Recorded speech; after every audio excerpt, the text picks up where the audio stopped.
Bitcoin, the slowest blockchain, is actually 96 times faster than Visa and Mastercard specifically for businesses. Let's discuss that on this episode of Freshly Minted.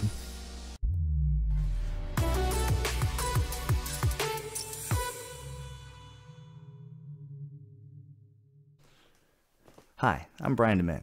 And this is Freshly Minted. We're a new podcast. This is actually the inaugural episode of the podcast. And just as a quick synopsis, each episode is going to be presented with a thesis based on the fundamentals of blockchain, and not so much getting into the weeds of the financials. There's lots of financial channels out there, and those are fun. I love those. I love watching a price prediction video or watching just people talk about the news. I really enjoy that, and I'm sure a lot of you do too. But what this channel is going to be geared towards is strictly the fundamentals and principles of blockchain, and how those fundamentals, those principles, or those technicals can kind of be clear markers and indicators for the future of this industry and of this kind of this revolution that a lot of us think is happening right now.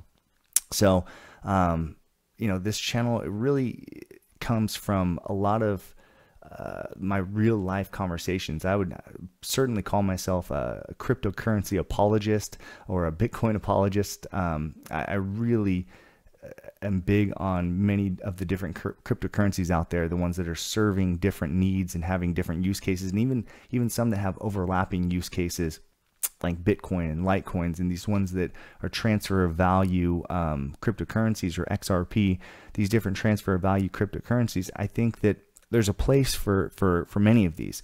And I think that, like I said in the intro, Bitcoin, the slowest blockchain that's really out right now, it's kind of the legacy system of blockchain. I still think that technology is vastly superior to what the true legacy systems are, the old school approval systems that banks are currently using nowadays. So I want to dive into that a little bit more.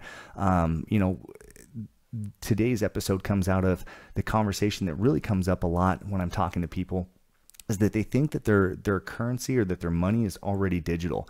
They look on their bank statement and they see it, they see numbers, or they're looking, online at their bank statement, and they can, transfer money from their checking account to their savings account, and they think that that's a digital transfer. And while it's happening digitally, your money is in a physical vault somewhere. There's a physical transfer that has to take place in order for you to actually send money, if you want to send it from that bank, if you want to transact anywhere outside of that bank. Basically, what's happening with your money when you're transferring it from your checking to your savings, it's just being jotted down on a different part of the bank's ledger. A bank has, one giant vault. This is obviously oversimplifying. I'm sure the banks have many different vaults, but your bank has one giant vault that has everybody's money that goes to your bank in that one vault.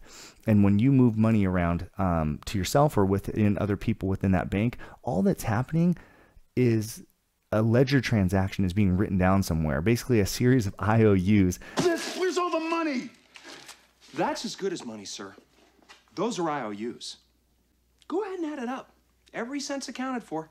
Account A owes account B $10. Account B owes account C $5. It's just a ledger of transactions that's happening, but there's no money physically moving anywhere. There's no value actually being transferred in terms of the underlying currency. See this? That's a car. 275,000. Might want to hang on to that one. It all stays in that same vault, and it stays under lock and key.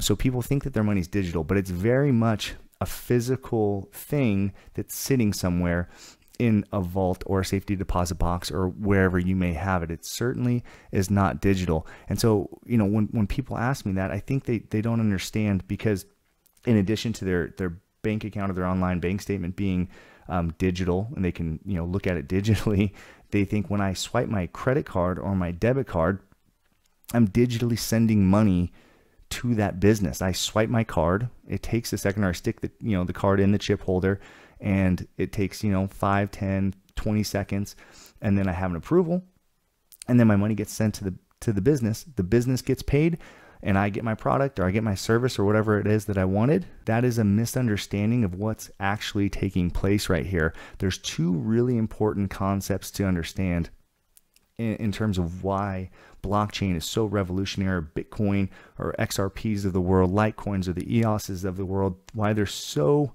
revolutionary is because they are settling in real time, and they're not working on the old legacy system, which is the approval process. Now, let me explain that a little bit deeper. When you stick your card into a chip reader and you're sending your money to that bank, all that's happening at the point of purchase is an approval is happening. There's a communication between that business and their merchant services and then your credit card company and or your bank. There's actually several parties involved, and I'll get into that a little bit more detailed in a future episode, but there's usually anywhere from 3 to 5 parties involved in that transaction, but it's basically just a series of communications asking if the customer has enough money in their account to cover said transaction. If they do, the thumbs up is given by the bank, which is an approval, and then you can go on your way. It's basically like an IOU has been placed, but no money has actually been transferred at that point. Your bank hasn't taken the money out of your account yet, or they haven't taken it out of that vault that we talked about yet. It's still physically in that vault. They've just given the approval to that business. That business hasn't gotten paid. It's going to take a few days for them to get paid. But on the other end, so that's an approval. An approval is just, like I said, a glorified IOU. What a settlement is when the money is physically booked into your account, when the money has actually physically been transferred into your account. And again, this is what a lot of people, and I see even in the YouTube verse, people don't truly understand how important this settlement is. A little bit of background on me. I run a chain of small businesses. I'm an oil man. Ladies and gentlemen. And we're by no means big time, but you know, in our local area, we do pretty well.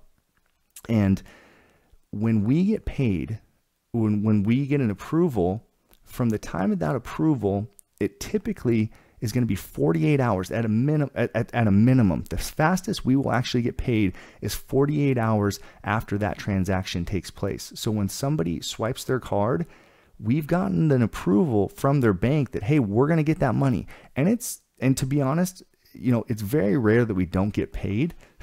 we usually do get paid. There have been times that we haven't gotten paid. So I've had to contact their bank and have our merchant services get involved and try to, you know, supply receipts and things like that. It does happen, but the banks are pretty reliable. The system is reliable. It's just not very fast, especially for being in a digital age. And so again, when that person buys that product or service, I, as the business, have to supply that service or that product. And so the money has to come out of my pocket to service that customer. And so the cost is up front to me. And I have a promissory IOU from a bank. That's as good as money, sir. Those are IOUs. That says I'm going to get paid within 48 hours. Now, the 48 hours is best case scenario, because that's assuming that there's no holiday. That's assuming that it's, you know, not the weekend. The weekend's not coming up, because if there is a holiday, or if there is a weekend coming up, then that dramatically increases the amount of time that it's going to take for me to get paid. For example, our business, anything that we sell on Thursday, Friday, or Saturday, we're not going to get paid on that. It's not going to settle in our account until Monday morning. So if I sell something on Thursday morning at 8 a.m., I'm not going to get paid on that. And in our business, we deal with a lot of memberships and things like that. So a lot of our payments actually come out at 8 a.m. first thing in the morning, right when we open up. We're getting an approval at 8 a.m. on Thursday. I'm not getting that money into my account to be used for business purposes until Monday morning at 8 a.m. So that's up to 96 hours. It can take 96 hours in order for me to get paid, which is crazy. It is crazy and again, in a digital age, to still have to wait for value to transfer. And so that's why it's so important. I want people to grasp that concept, that fundamental. And this is one of the things that I talk to people in my daily conversations, is you need to understand businesses. My business has to sit on, over the weekend, tens of thousands of dollars that we're waiting on. And again, my business isn't big time. We're a series of a chain of small businesses. It's nothing crazy. Car that I drive is pretty fly. It's a BMW, a Beamer. It's pretty expensive, but I can afford it because I'm wealthy. We're waiting over the weekend. We're sitting on tens of thousands of dollars that we have put out in terms of servicing our customers, products that we've sold or services that we've rendered, and we're still waiting to get paid on that. That's a lot of money, especially considering how important cash flow is for a business. Now, I assume that the general audience here aren't business school graduates or anything like that. Not saying that you don't understand business, but unless you do it yourself, you just don't concern yourself with things like cash flows and profit and loss statements and things like that. But cash flow is very crucial for a business. Obviously, as a business, you want to sell things and you want to get paid and you want to have money coming in. Duh. Obviously, Brian, I'm not, here I am. I'm not telling you anything new there, but when you have to defer when you're getting paid on that, it essentially makes you need to have a bigger cash reserve, I guess would be the word I'm looking for here, a bigger cash reserve in your bank accounts to float those discrepancies of waiting to get paid on certain types of sales. So, a business that might generate money steadily, they might only need to keep, $30,000 or $40,000 in their bank accounts in order to service their debt and make their rent payments and payroll payments and all that kind of stuff. $40,000 is a lot of money to have in your account, but because of this delay that they get in terms of being paid on things, they need to make sure that they actually have an extra pad in their account. So maybe, if they were able to be getting paid instantly, they could have only had $40,000 in their account to run and operate their business. But now they may have to have $60,000, $70,000, $80,000 in their account at a minimum, or they could be in big trouble of not being able to pay a payroll or not being able to pay their rent or something like that, because they don't have the appropriate amount of cash flow coming in or at an appropriate pace, because they're getting paid so slowly from the time that they're supplying their good or their service. Now, in our business, that hurts, and it just stinks, because my business has to have a lot more money in the bank to just operate the business, and I can't take that out and just treat that as profit. And as a business owner, you want to do that. The point is, ladies and gentlemen, that greed, for lack of a better word, is good. I'm sure you guys are in this arena, you guys want to take profits, but unfortunately you can't. You need to have that capital in there, really not to do anything other than to just float in the account to help you kind of float through these gaps of when you're waiting to get paid, $10, $20, or $30,000 over the weekend because of, just this lag that happens in this legacy system. Now, for my business, like I said, it's a big deal. Now extrapolate that over a big business. I ran some numbers. Okay, so Walmart, if they were to, based on their average daily sales and the amount of stores that they have in operation, if Walmart had to wait 96 hours, like my business does, and they probably have better terms, I'm sure, with Visa and Mastercard than we do. But again, Visa and Mastercard has limitations as far as how fast they can actually process payments. So their best still isn't going to give Walmart what they need. But just based on what Walmart does on a daily average, and if they had to wait for 96 hours to receive their settlements, not their approvals, they're getting all these approvals, they're giving all these goods to people, they're giving away billions of dollars of goods, not giving away, but they're rendering these goods to these customers, billions of dollars worth of goods that they've basically have out of inventory, and now they're waiting on. That 96-hour window that Walmart has to wait for, they're waiting on an average of $5.3 billion. Damn!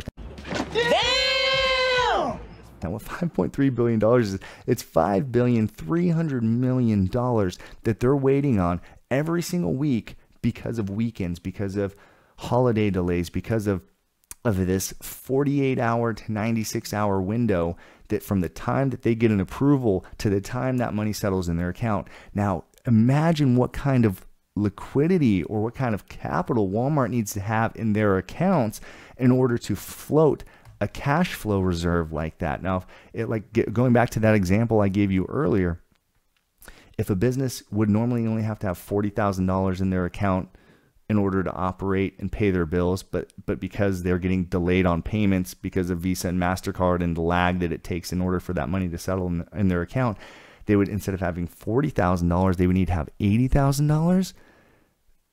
What would Walmart, how much capital do they need to have in their accounts at any time to be able to operate their enterprise and able to operate their businesses? It's billions of dollars that they need to have tied up in their own bank accounts, just waiting on settlements, just waiting on money coming in so that they can continue operations. If they were able to free up that liquidity, that would solve a lot of problems. I mean, Walmart's not too well known for how they treat their employees. Maybe that would free up, $10 billion worth of capital that they could give out some compensation, better compensation to their employees, better compensation to their shareholders, and maybe even lower prices further. There's all sorts of really, really good things that happen when businesses are benefited by this coming technology. That's the whole thesis here. That's the whole point, is that for consumers right now, the approval process is really fast. When I talk to people, they say, well, I don't care. I don't care if, these companies are settling faster, if my money's settling faster. All that I care about is when I go into, a restaurant and I put my card in, 30 seconds later, I've paid for it, and then I'm on my way to having my food. I don't care about how the back-end settlement works because it's going to come out of my account. It's not like I'm stealing anything. It just, takes a little longer. People don't understand. The consumer experience, that's all stuff that's getting worked on, and we're going to go into more depth in future episodes on that part of it. Not to breeze over that part of it, because the consumer experience is very, very important. That's what's going to, just start this mass adoption of the technology, is when people can use it and the consumer experience just becomes as easy as tapping your phone and paying. But my point here is that when businesses benefit, they will find a way to adopt that technology. When businesses start to catch on to the fact of this idea of real-time settlements, it's going to be a game changer.